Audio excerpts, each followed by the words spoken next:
And joining us now here on the American Ag Network, we have Jeff Spieler with us. He is a Dekalb Asgrow Technical Agronomist in South Dakota. Jeff, great to have you on with us today. How are you, sir? Yeah, doing well, thanks.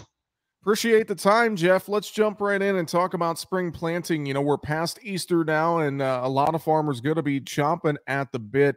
But it is also it's not necessarily the best planting conditions right now.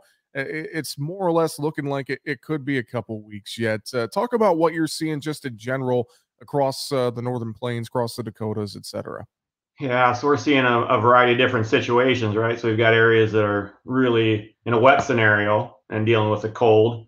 We're in an area here in South Dakota, and as you go west, a lot of the cases, it's pretty good conditions, right? The soil's pretty dry, more fit, which gives guys even more itch to get going, but the soil temps are really poor yet. So that's probably the biggest thing we're dealing with more as you go west is just the cold soils. But yeah, we're really in kind of a holding pattern right now. Talk about your area specifically. I know you're kind of in the Sioux Falls area in Yep. South Dakota. What are you seeing as far as some of the conditions there locally? Yeah, right. So, I mean, we do have areas in the eastern part of South Dakota that do have plenty of moisture that are actually having to wait from a planting standpoint due to that. We've had some snow showers and things come through here recently. Where I'm at specifically, we're in pretty good shape. Soil conditions, like I said, are pretty good. It's just really the temps, right? So we've been typically in the last week, we've been in the 20s, for nighttime lows. So really just not getting over that hump. Where I would say our soil temps are probably in the upper 30s, low 40s in most cases. So yeah, it's just to get to that point where we feel comfortable, with that short-term forecast. We're just not quite there yet. Well, taking some of the recent conditions into account, some of the drought we saw last year, what are some management practices? What are some things that growers need to really consider here as they enter into spring planting 2022? Right. So, you always have that in the back of your mind, right? So everybody's doing the best they can, in terms of, minimizing that tillage, for example, trying to hold on to as much moisture as we can.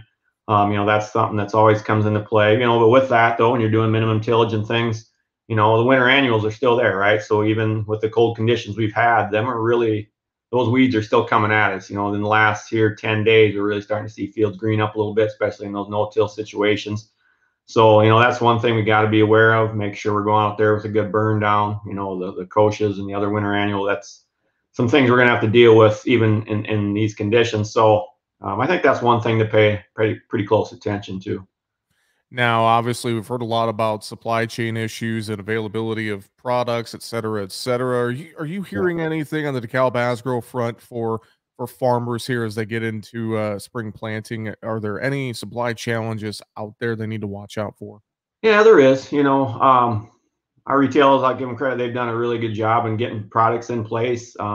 And the other thing is just have a plan, right? I think every grower needs to really get pretty surgical and look at their farm and say, hey, what are we doing specifically on this field? Now we're getting to the point, like I said, where we can start to get a little bit of an idea, what's coming at us.